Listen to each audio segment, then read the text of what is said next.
It was a strange thing to watch last night. Yeah. Ben Domenech with me this morning. Ben, I'm going to sum up his farewell speech as a rather bitter ending to a failed presidency. He could have been gracious, but he wasn't. How did you see it? I saw a guy at the end of not just his presidency, but his political career who essentially is saying, I have nothing to show for this, and it's all your fault.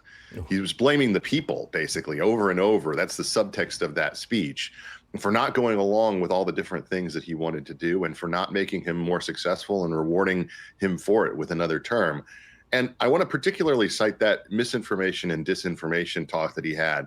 One could make the argument that the only reason that Joe Biden got to the presidency in the first place was misinformation and disinformation that was recycled through these tech entities themselves as it related to the Hunter Biden laptop. Misinformation and disinformation about it being a Russian op or something along those lines that was engineered both by those who were politically allied to him through the metric of not just then Twitter, but also Facebook as well. And so the real objection that he has to these so-called tech oligarchs is not that they exist, not that they've been so successful, but that they aren't on his side politically anymore. They aren't willing to sort of put their hand on the scale to benefit him or his party. And that's something that he finds to be unacceptable.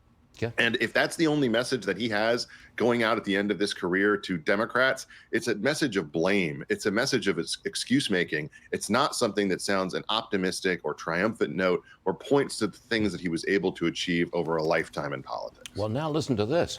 According to the latest Fox poll, Trump's favorability rating hit an all-time high. He's at 50%.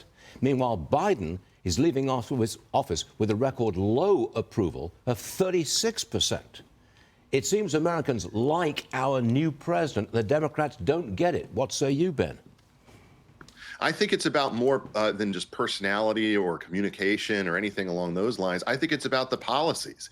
You know, you can look back at sort of the way that Joe Biden approached this when he was running for office, when he was running for the presidency. He represented himself as a return to normalcy. Instead, he gave us extreme policy after extreme policy that didn't benefit the American people. They've rejected that. They've rejected it wholeheartedly, and they're very optimistic and hopeful about what a return to Donald Trump as president will mean for them and for their bottom lines and for their lives. That's something that Democrats should wake up to and make for some real reconsideration of their agenda. I don't think that they've done it yet, and certainly Joe Biden hasn't at all. Got it. Ben Domenech, thanks very much for joining us. We will see you again soon. Thank you, sir.